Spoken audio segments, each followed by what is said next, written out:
You know, a lot of places you need an ID or a license to fish. You need it to drive. You need it to get on a plane. You need to get on a train. You need to apply for food stamps, virtually any federal benefit. So why has it become such a big deal to have one to go and vote, our most sacred right as U.S. citizens? It has become a racial issue. That's an issue that I don't quite understand how it got there.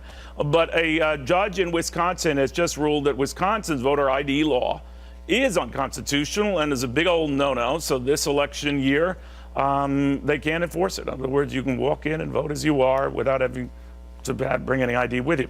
So Attorney Anahita Asadegotvar supports voter ID laws. In other words, the requirement that you have an ID to vote. Anna disagrees. Anna, why do you disagree? Why do you think in this case, I guess, the judge was right to slap it down?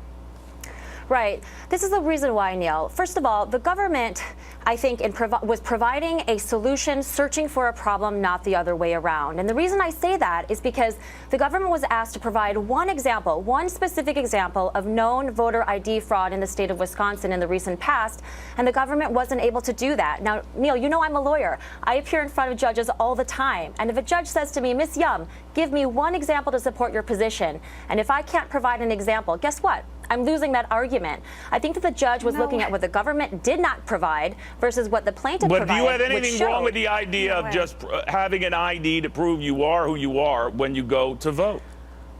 But there's a fundamental right. But there's a fundamental right to vote, right? So if you think about it, I know that, but there's a fundamental. If Neil Cavuto goes to the polls to vote, they should check that it's Neil Cavuto voting. Yeah, but at the same time, Neil, think about the voters who legitimately have a right to vote, but who don't have a photo ID. I mean, look in the state of Wisconsin, 300,000 registered voters who don't have photo IDs. That's 9% well, by the way, of in the voter Wisconsin, they've population. made it easy. You can do it for free. I mean, they've made it, there's no cost involved here. But Anahita, where's this going? What do you make of this? Neil, I think this is totally constitutional. It's ultimately going to be upheld. And the fact of the matter is, like you said, you need a photo ID basically every time you walk out of your house. You need it to drive. You need it even to rent a book from the library. So why would anyone question the rights of states to require a photo ID when you're doing one of the most fundamental things a citizen can do? And let me tell you, the U.S. Supreme Court has actually spoken on this issue, and they've been very clear, and they have said states have an interest in protecting the integrity of their voting system. So this is a basic, simple way for them to do that. I just don't know how this, and here's what I don't know. I don't know how it became a racial issue, just saying you have to prove to me you are who you say you are. And now that Wisconsin took away the last, possible roadblock, and that is that it costs you to get an ID, and taking her and say, we'll give you a free one. You can walk in and provide a birth certificate, passport, whatever, and get one. What is wrong with it?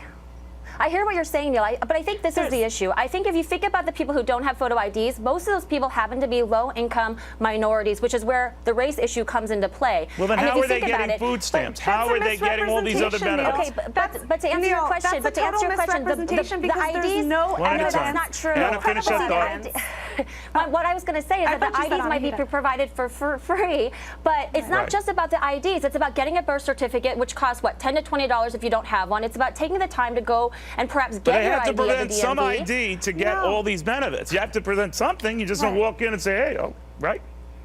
No, I understand what you're saying in that regard, Neil, but at the same time, some of these people who legitimately might not require food stamps but still are low income I don't think it's a high burden to but again, I know someone's going to say, oh, you're a racist, you're a racist. Anahita, what happens now? No.